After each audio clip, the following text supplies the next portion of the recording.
समीक्षा mathematics classes में मैं संजीव कुमार आप लोगों का स्वागत करता हूं। ये YouTube पे मेरा ये आज का पहला वीडियो है जो आप लोगों के लिए लेकर के आ रहा हूं मैथ सब्जेक्ट के लिए। और इस तरह से क्रमबद्ध प्रत्येक चैप्टर का वीडियो समय समय पे हम YouTube पे डालते रहेंगे। आप मेरा ये पूरा वीडियो आप देखिए, कोई भी टॉपिक का हो, यदि आपको अच्छा लग रहा है तो लाइक और सब्सक्राइब जरूर कीजिए, अपने दोस्तों को अधिक से अधिक शेयर कीजिए और बेल आइकन को आप अवश्य दबाएं ताकि समय समय पे कोई भी नोटिफिकेशन सबसे पहले आपको मिलते रहे। और इस तरह से प्रत्येक चैप्टर का हम प्रयास करेंगे कि आपका कवर हो जाए। तो आज जो वीडियो हम बना रहे हैं वो क्लास 10th वालों के लिए है। क्लास 10th वालों के लिए इस लॉकडाउन की विषम परिस्थिति में घर पे रह के बच्चे बहुत परेशान हो रहे हैं, कोई काम नहीं मिल रहा है करने के लिए उसे। तो आज हम शुरू करने जा रहे हैं क्लास 10th के लिए एक खास टॉपिक है जो 10 नंबर का आता है मैट्रिक का एग्जाम में। तो निर्देशांक ज्यामिति, चैप्टर का नाम होगा निर्देशांक ज्यामिति। ये 10th और अब तो कंपटीशन में भी ये टॉपिक से प्रश्न आने लगा है।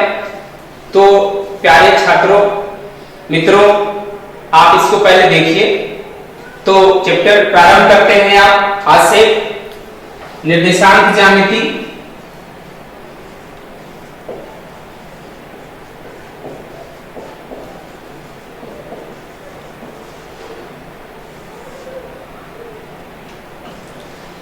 इसको अंग्रेजी में कहते हैं कोऑर्डिनेट ज्योमेट्री, निर्देशांक ज्यामिति। अब ये समझना है कि निर्देशांक ज्यामिति क्या है। निर्देशांक ज्यामिति हम किसे कहते हैं? अब तक जो भी ज्यामिति आप पढ़े हैं वो यूक्लिड की ज्यामिति है, इससे आप पूर्व परिचित हैं। अब जो हम पढ़ाने जा रहे हैं ये निर्देशांक ज्यामिति है। क्या है निर्देशांक ज्यामिति? थोड़ा सा इसके बारे में समझ लें। निर्देशांक ज्यामिति गणित की वह शाखा है जिसमें ज्यामितीय प्रश्नों को बीज गणित के माध्यम से हल किया जाता है। तो परिभाषा एक बार थोड़ा नोट कर लेते हैं।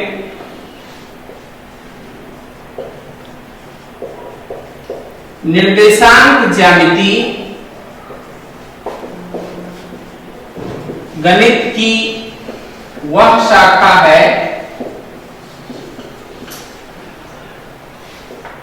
जिसमें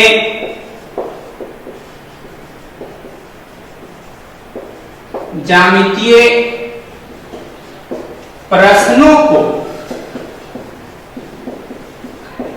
बीज गणित के माध्यम से हल किया जाता है। इसकी शुरुआत सबसे पहले फ्रांसीसी गणितज्ञ देकार्ते का नाम अग्रगणी है, जो निर्देशांक ज्यामिति से आप लोगों को परिचय कराया जो आप पढ़ रहे हैं। तो निर्देशांक ज्यामिति में बीज गणित का कैसे प्रयोग होता है इसी के बारे में हम आज समझेंगे। अब दूसरा पॉइंट इसमें आता है, किसी समतल में x अक्ष और y अक्ष को हम लोग कार्तीय निर्देशांक कहते हैं। जिसे x y तल भी कहते हैं, कार्तीय तल कहते हैं। किसी समतल में x अक्ष और y अक्ष के तल को कार्तीय तल कहते हैं, इसे xy तल भी कहते हैं। नेक्स्ट पॉइंट आता है कि निर्देशांकों या निर्देशांक अक्षों x o x डैश एवं y o y डैश किसी समतल को 4 भागों में विभाजित करता है, जिसे पाद या चतुर्थांश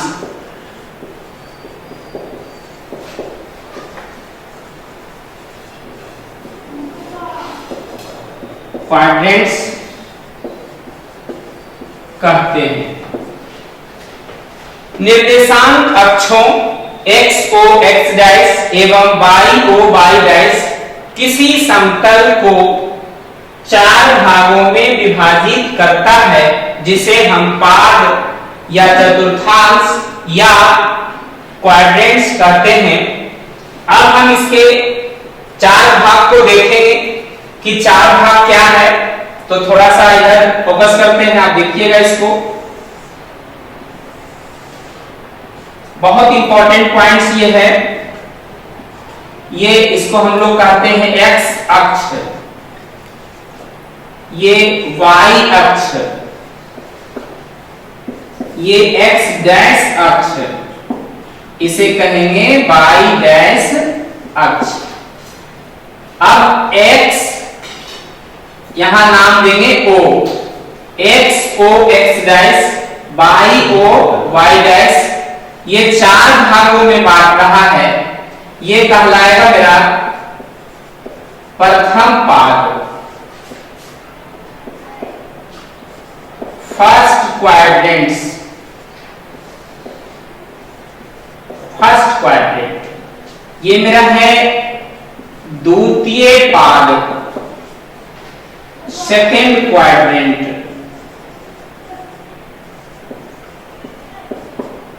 इसे कहेंगे तृतीय पाद, थर्ड क्वाड्रेंट। ये मेरा है चतुर्थ पाद, फोर्थ क्वाड्रेंट।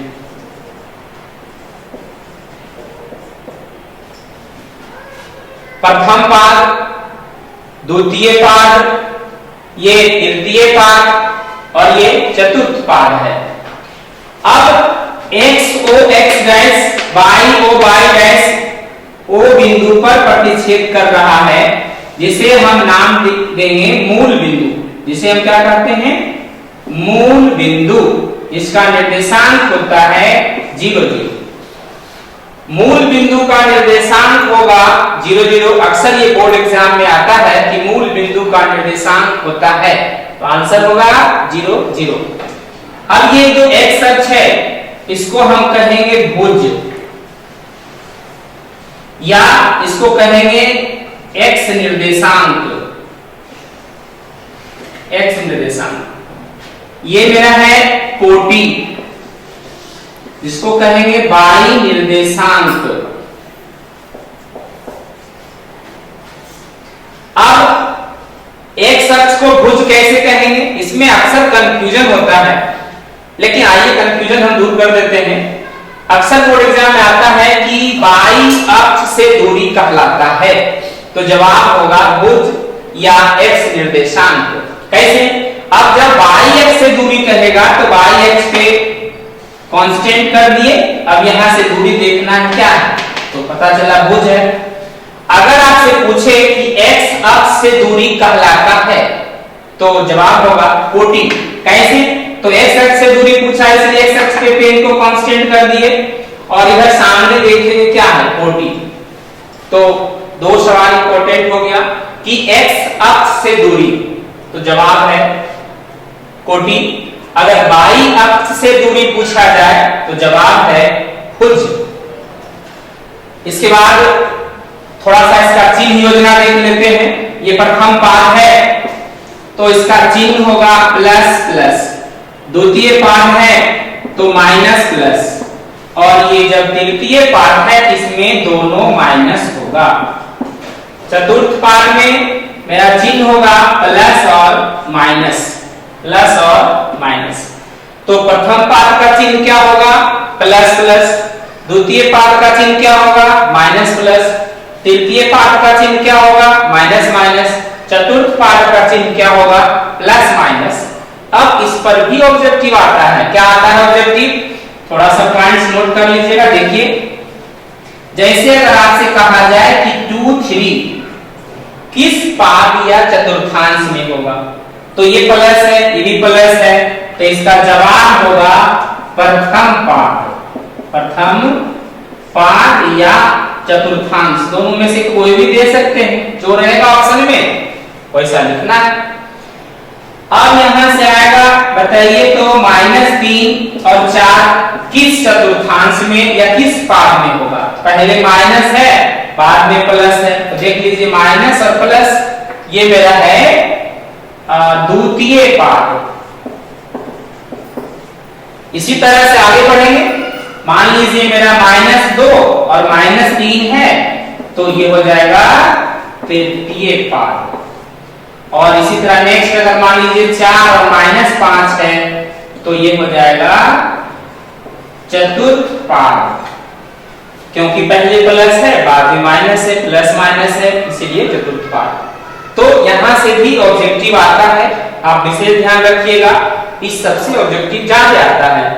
तो अगर दोनों प्लस है, प्रथम में माइनस प्लस है, द्वितीय में अगर दोनों माइनस है, कभी भी अंक तो यहाँ कुछ भी हो सकता है, तो तृतीय पाद में अंक यहाँ कुछ भी हो सकता है, अगर प्लस माइनस है तो जवाब होगा चतुर्थ पाद।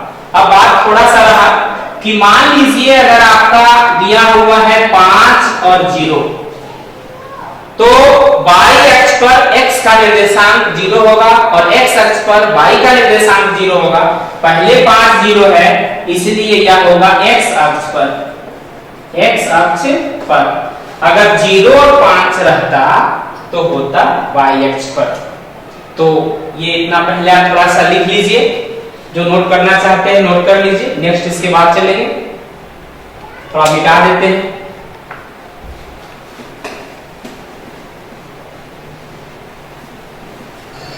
पूर्ण बिंदु है, इसको हम लिख देते हैं, आप इसको याद कर सकते हैं तो आपके लिए ज्यादा फायदा होगा।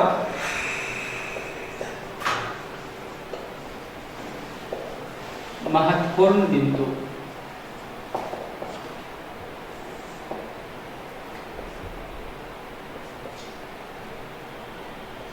सबसे पहले मूल बिंदु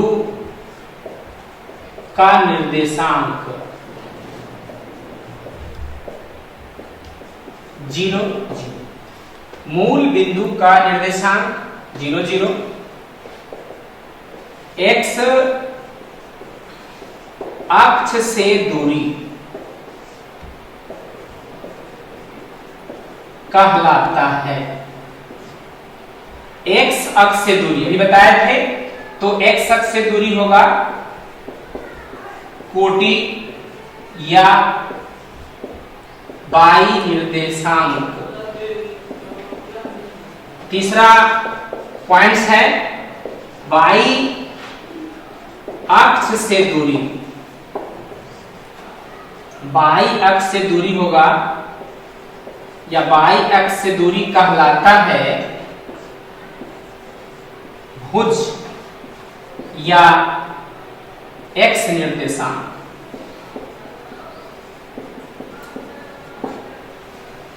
नेक्स्ट पॉइंट है x अक्ष पर स्थित किसी बिंदु का निर्देशांक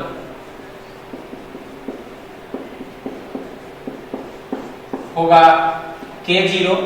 x अक्ष पे जब भी बिंदु होगा तो उसका y निर्देशांक 0 होगा, और यहाँ पे k या a या x कुछ भी हो सकता है, लेकिन इसका जो कोटि होगा वो 0 होगा। y अक्ष पर स्थित किसी बिंदु का निर्देशांक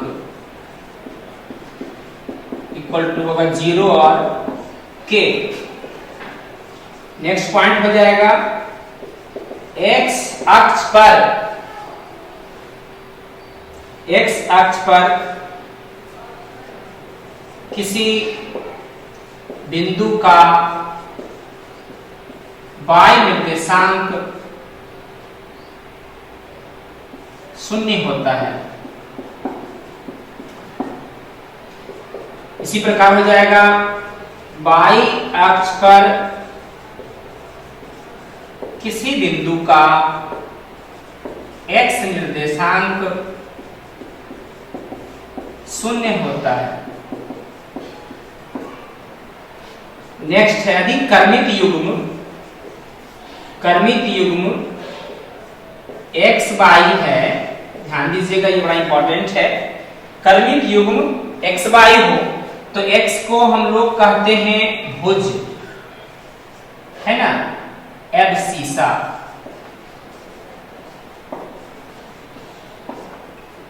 और ये जो y है ना, ये कहलाएगा आपका कोटि।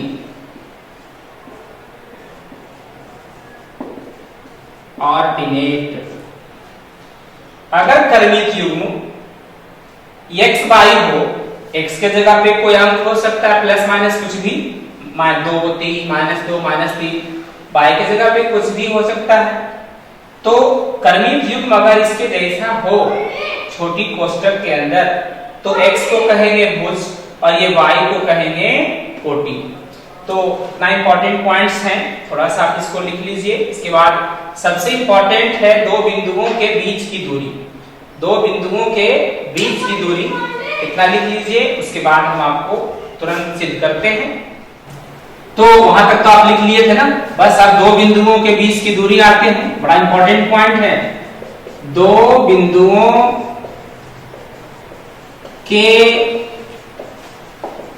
बीच की दूरी निकालें। दो बिंदुओं के बीच की दूरी निकालें। डिस्टेंस फॉर्मूला, शॉर्ट में कहेंगे इसको डिस्टेंस फॉर्मूला। तो थोड़ा सा हम इसको प्रूव कर देते हैं, आप इसको देखिए। एक्स अक्ष से कहेंगे वाई अक्ष, और ये एक्स डैश अक्ष और ये वाई डैश अक्ष। ये मेरा मूल बिंदु हो गया। अब दो बिंदुओं के बीच की दूरी निकालना है। दैट मीन्स यहाँ पे एक बिंदु का नाम देंगे ए और यहाँ पे नाम देंगे बी। ए का निर्देशांक है x1/1, बी का निर्देशांक है x2/2।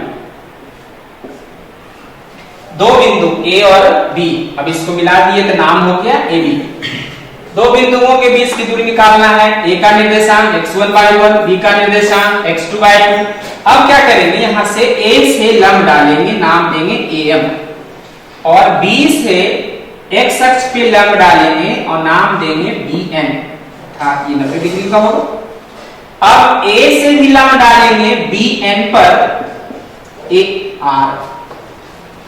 पहले क्या किए, a से am लंब है x एक्सिस पे, b से लंब है bn x एक्सिस पे, और a से लंब है ar bn पे। तो ये मेरा समकोण त्रिभुज बन गया। अब चर्चा करते हैं, चूंकि ये का निर्देशांक x1/1 है, इसीलिए ये दूरी ये मेरा कहलाएगा x1। यहां से लेकर के यहां तक की दूरी होगा x1। b का निर्देशांक x2/2 है, तो यहां से लेकर के ये कुल दूरी होगा मेरा x2। और ये y अक्ष के पैरेलल में है, इसलिए ये दूरी a से m तक होगा y1, और b से लेके n तक ये कुल दूरी होगा y2। ध्यान दीजिएगा यहां से। अब चूंकि a m n r एक आयत है, इसलिए आमने सामने की भुजा बराबर होती है। तो ये y1 है, इसलिए ये भी y1 होगा। तो b से लेके r तक की दूरी होगा, b से n तक में r से n को घटा देंगे, अर्थात y2 माइनस हो जाएगा y1। और चूंकि mn ये दूरी हमें नहीं मालूम है, तो पूरा दूरी है ON x2 और OM है x1, तो mn होगा ON माइनस OM, अर्थात x2 माइनस x1। आयत होने के कारण ये बराबर होगा, इसलिए x2 माइनस x1। थोड़ा सा हम इसको लिख लेते हैं, कौन कौन बिंदु क्या था। माना कि किसी समतल में दो बिंदु A x1/1 और B x2/2 है। A से AM लंब OX, B से BN लंब OX तथा A से AR लंब BN पर खींचा। Therefore AMNR एक आयत है और इसलिए OM बराबर x1, ON equal to x2 और MM equal to AR equal to x2 minus x1। AM equal to दूरी दिया हुआ है y1 और BM इक्वल टू y2 और BR इक्वल टू होगा y2 माइनस y1। बस अगर इतना आपको समझ में आ रहा है, थोड़ा सा अब आएंगे हम। एक मेरा समकोण त्रिभुज है, चर्चा किए थे ARB समकोण त्रिभुज। अब समकोण त्रिभुज ARB में ये 90 डिग्री का है, इसलिए 90 डिग्री के सामने AB कर्ण होगा। तो आप जानते हैं कर्ण स्क्वायर बराबर लंब स्क्वायर प्लस आधार स्क्वायर। पाइथागोरस प्रमेय के अनुसार 90 डिग्री के सामने वाली भुजा AB कर्ण है। आप जानते हैं कर्ण स्क्वायर इक्वल टू लंब स्क्वायर प्लस आधार स्क्वायर। तो हम लिख सकते हैं देयरफॉर AB का स्क्वायर इक्वल टू AR का स्क्वायर प्लस BR का स्क्वायर। बस थोड़ा सा आगे बढ़ेंगे, साबित हो जाएगा। तो AB square equal to AR का मान देख करके लिखेंगे। AR इक्वल टू मेरा आया हुआ है x2 माइनस x1, तो लिखेंगे x2 माइनस x1 का होल स्क्वायर प्लस, और ये BR इक्वल टू मेरा आया हुआ है y2 माइनस y1 का होल स्क्वायर। तो स्क्वायर हटेगा, फिर रूट चढ़ेगा। Therefore AB equal to plus minus under root x2 minus x1 का whole square plus y2 minus y1 का होल स्क्वायर।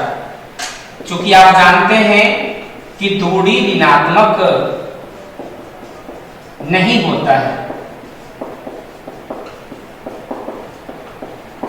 दूरी जो है ऋणात्मक नहीं होता है, इसलिए AB इक्वल टू मेरा फॉर्मूला बन गया under root x2 minus x1 का whole square plus y2 minus y1 का होल स्क्वायर। बहुत इंपॉर्टेंट फॉर्मूला है, distance formula. Under root x2 minus x1 का whole square plus y2 minus y1 का whole square. इसको दूरी सूत्र भी कहते हैं। तो ये इंपॉर्टेंट है, इस चैप्टर में सबसे ज्यादा इसके ऊपर आपको हिसाब बनेगा, इसलिए आप इसको बढ़िया से याद कर लीजिए। जस्ट हम साबित किए थे दो बिंदुओं के बीच की दूरी, ये बहुत इंपॉर्टेंट फॉर्मूला है। नेक्स्ट है एक छोटा सा है जिसपे ऑब्जेक्टिव आता है, मूल बिंदु से दूरी। मूल बिंदु से दूरी निकालें। तो अभी आप पढ़ चुके हैं मूल बिंदु, ये x अक्ष है, ये y अक्ष है, ये x डैश है और ये y डैश है। ये मेरा मूल बिंदु है, इसका निर्देशांक है 0 0 और समतल में कोई बिंदु P है जिसका निर्देशांक है x और y। तो हमें निकालना क्या है, ये दूरी। मूल बिंदु यहाँ, समतल में बिंदु P, तो इसके बीच की दूरी निकालना है जिसपे की ऑब्जेक्टिव आता है। तो अभी आप दूरी सूत्र पढ़ चुके थे, उसको लगा सकते हैं। अथवा आप यहां से लंब डाल दीजिए, है ना। तो ये हो गया कोण 90 डिग्री। 90 डिग्री के सामने ओपी मेरा कर्ण होगा और कर्ण स्क्वायर इक्वल टू लंब स्क्वायर प्लस आधार स्क्वायर आप जानते हैं, बस उसको लगा दीजिए तुरंत हो जाएगा। थोड़ा सा लिख देते हैं, माना कि समतल में कोई बिंदु P है जिसका निर्देशांक XY है। P से PM लंब OX पर खींचा, therefore समकोण त्रिभुज PMO में, अब देखिए चूंकि P का निर्देशांक XY है इसलिए ये दूरी मेरा x होगा और ये दूरी चूंकि y होगा, तो समकोण त्रिभुज में OP स्क्वायर मतलब कर्ण स्क्वायर इक्वल टू लंब स्क्वायर PM का OM का स्क्वायर प्लस PM का स्क्वायर, तो x स्क्वायर प्लस PM क्या है y स्क्वायर, तो देयरफॉर OP इक्वल टू क्या होगा plus minus under root x square plus y square. बताए थे कि चूंकि दूरी ऋणात्मक नहीं होता है, दूरी ऋणात्मक नहीं होता है, इसीलिए OP इक्वल टू हो गया under root x square plus y square. ये जो मेरा फॉर्मूला आया है ये मेरा आया है मूल बिंदु से दूरी, मूल बिंदु से दूरी होगा under root x square plus y square. आप इसको नोट कर लीजिए थोड़ा सा। दो बिंदुओं के बीच की दूरी आप पढ़े, मूल बिंदु से दूरी पढ़े, तो थोड़ा सा पीछे का सारा रिकॉल कर लेते हैं, एक बार आपको पूरा रिमेंबर हो जाएगा और घर पे भी थोड़ा सा इसको ध्यान दे दीजिएगा। मेन इंपॉर्टेंट पॉइंट है ये, कोऑर्डिनेट में आप इसके ऊपर विशेष ध्यान दीजिए क्योंकि ऑब्जेक्टिव इसी से ज्यादा आता है। तो ये x अक्ष इसे कहते हैं y अक्ष और ये हो गया x डैश अक्ष या एक्सिस, y डैश अक्ष या एक्सिस, ये मूल बिंदु होगा O जिसका निर्देशांक होगा 0 0। क्या नाम इसका है? मूल बिंदु। बहुत इंपॉर्टेंट है, मूल बिंदु का निर्देशांक ध्यान रखिएगा 0 0। और ये जो x अक्ष है इसको हम लोग कहते हैं भुज, या बताए थे आपको x निर्देशांक, x निर्देशांक एब्सिसा, ये है कोटि ऑर्डिनेट,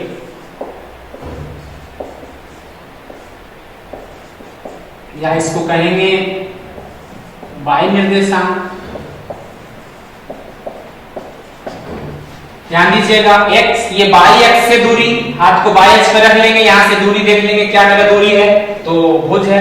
अगर पूछेगा x अक्ष से दूरी बताएं तो x पे हाथ रख करके देख लीजिए दूरी क्या है 40, तो आपका कभी भी ऑब्जेक्टिव गलती नहीं होगा। y अक्ष से दूरी क्या कहलाएगा? भुज कहलाएगा। भुज को क्या कहेंगे? एब्सिसा। और x अक्ष से दूरी क्या होगा? तो कोटि होगा। और ये चार भागों में बट गया तो ये क्या कहलाएगा मेरा? प्रथम पाद या चतुर्थांश, जो भी नाम दे दीजिए। ये मेरा हो गया द्वितीय पाद, ये हो गया तृतीय पाद और ये आपका हो गया चतुर्थ पाद। इसमें क्या था? प्लस प्लस, ध्यान से देखिएगा, ये माइनस प्लस और ये मेरा दोनों माइनस था और ये था प्लस और माइनस।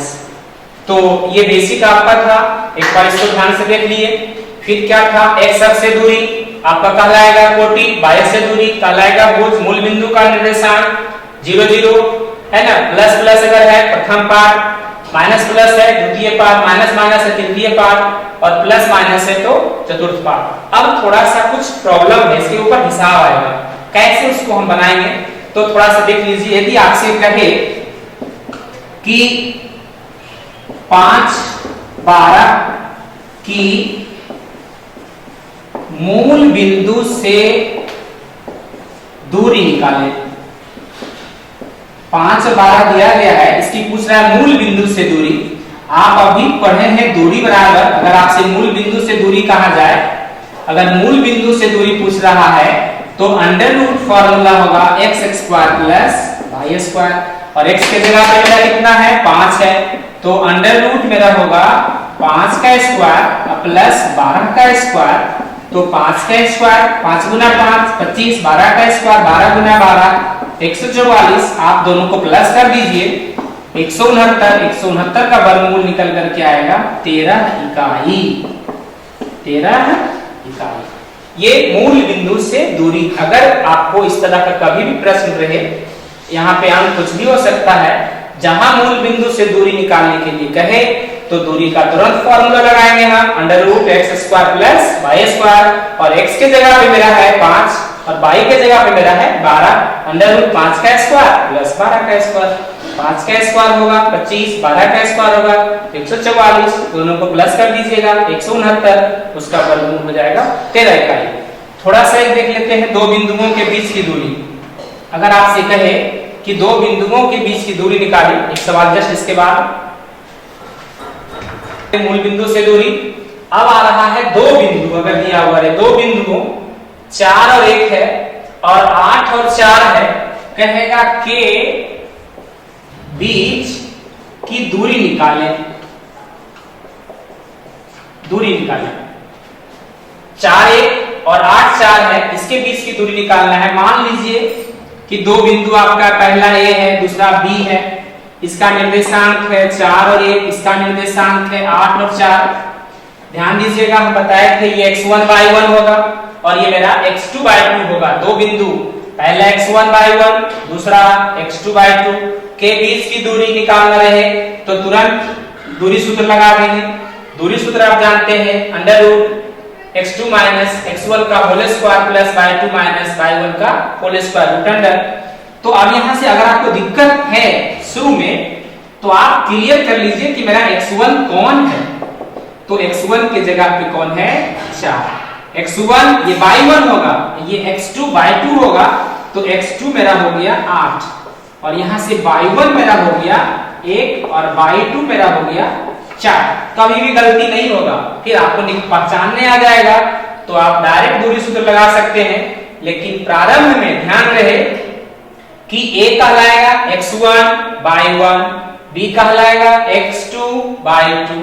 तो x1 के जगह पे 4, x2 के जगह पे 8, y1 के जगह पे 1 और y2 के जगह पे 4। अब तुरंत दूरी निकालना है तो दूरी D निकाल देंगे। फॉर्मूला मेरा होगा under root x2 minus x1 का whole square plus y2 minus y1 का होल स्क्वायर अंडर रूट। अब देखिए x2 मेरा है 8 घटा 4 का होल स्क्वायर प्लस y2 मेरा दिया गया है 4 घटा 1 का होल स्क्वायर। सिर्फ बैठाना है, आराम से आप देख के लिख सकते हैं। अंडर रूट 4 का होल स्क्वायर प्लस 3 का होल स्क्वायर, 4 का स्क्वायर हो जाएगा 16, 3 का स्क्वायर 9, जोड़ देना है 25, 25 का वर्गमूल होगा 5 इकाई। कोई मात्रक नहीं है तो इकाई लिखेंगे 5 इकाई। ये मेरा आ गया दो बिंदुओं के बीच की दूरी। ध्यान रहे बोर्ड एग्जाम में इसके ऊपर एक ऑब्जेक्टिव आता है और एक्सरसाइज में हम इसके ऊपर बहुत सारे हिसाब को बनाएंगे। यदि आपको लगे कि हम समद्विबाहु त्रिभुज सिद्ध करना रहे, सिद्ध कर देंगे दूरी सूत्र से। समबाहु करना रहे, दूरी सूत्र लगाएंगे। वर्ग है, आयत है, समांतर है, समचतुर्भुज है, हम दूरी सूत्र का प्रयोग करेंगे।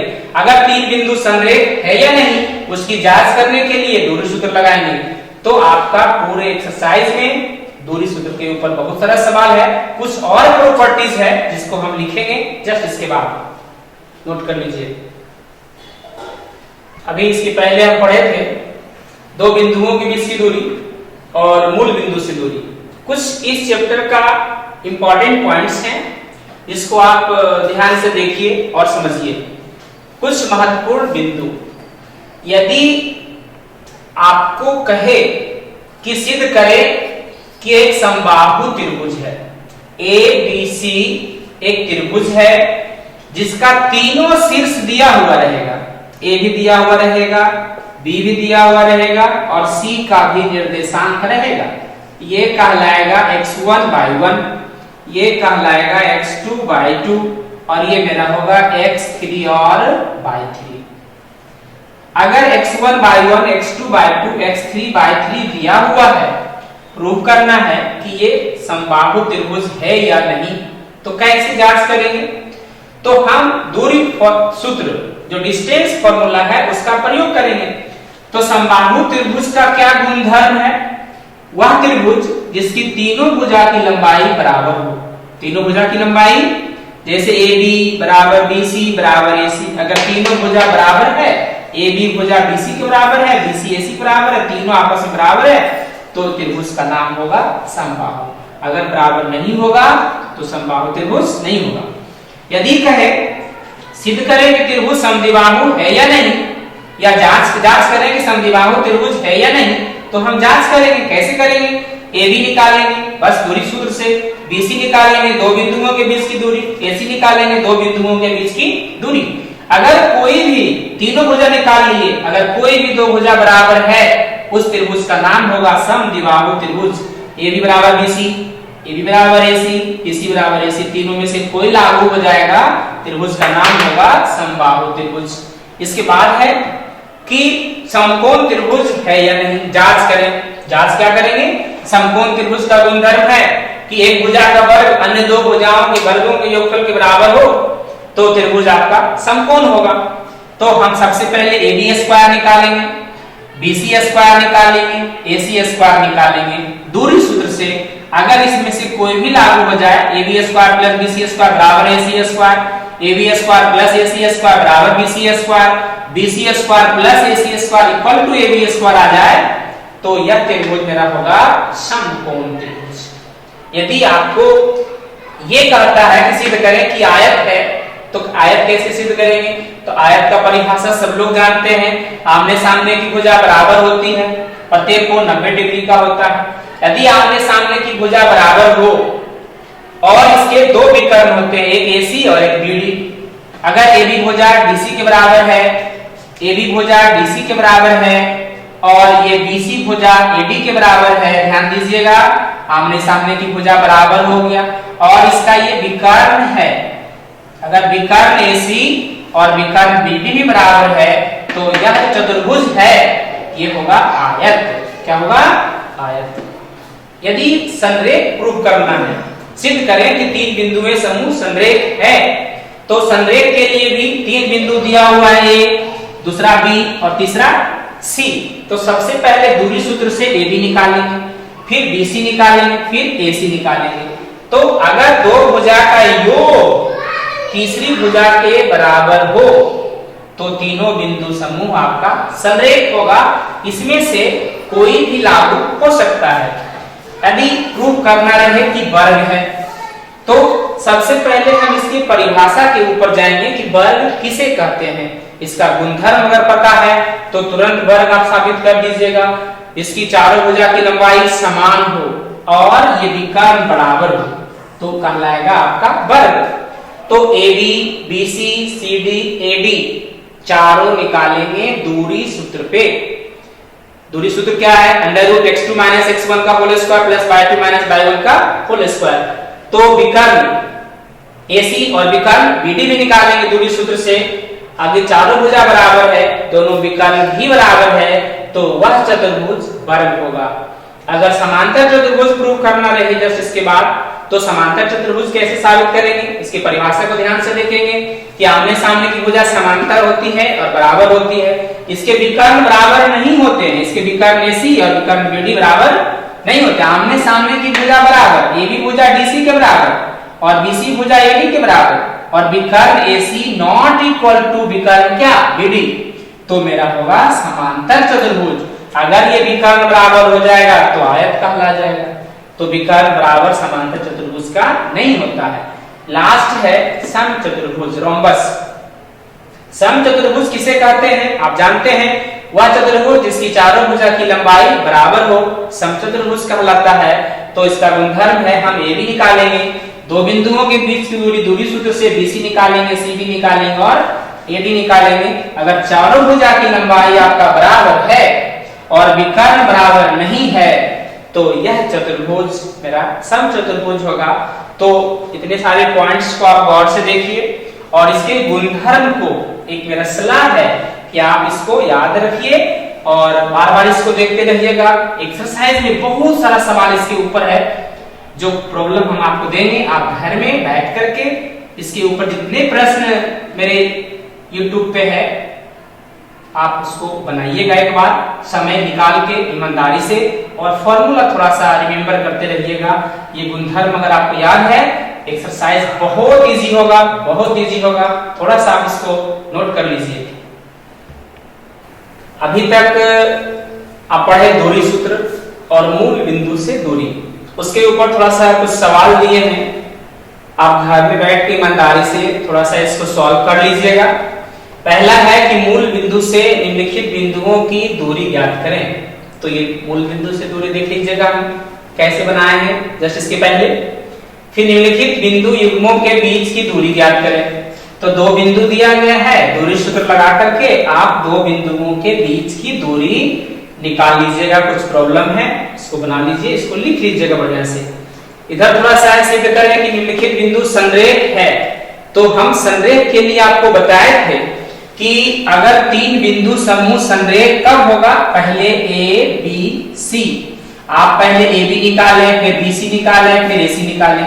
अगर दो का योग तीसरा के बराबर आ गया, मान लीजिए A B plus B C equal to A C आ गया, या हो सकता है B C plus A C A B आ जाए, या A B plus A C B C आ जाए, तो तीनों संरेख होगा।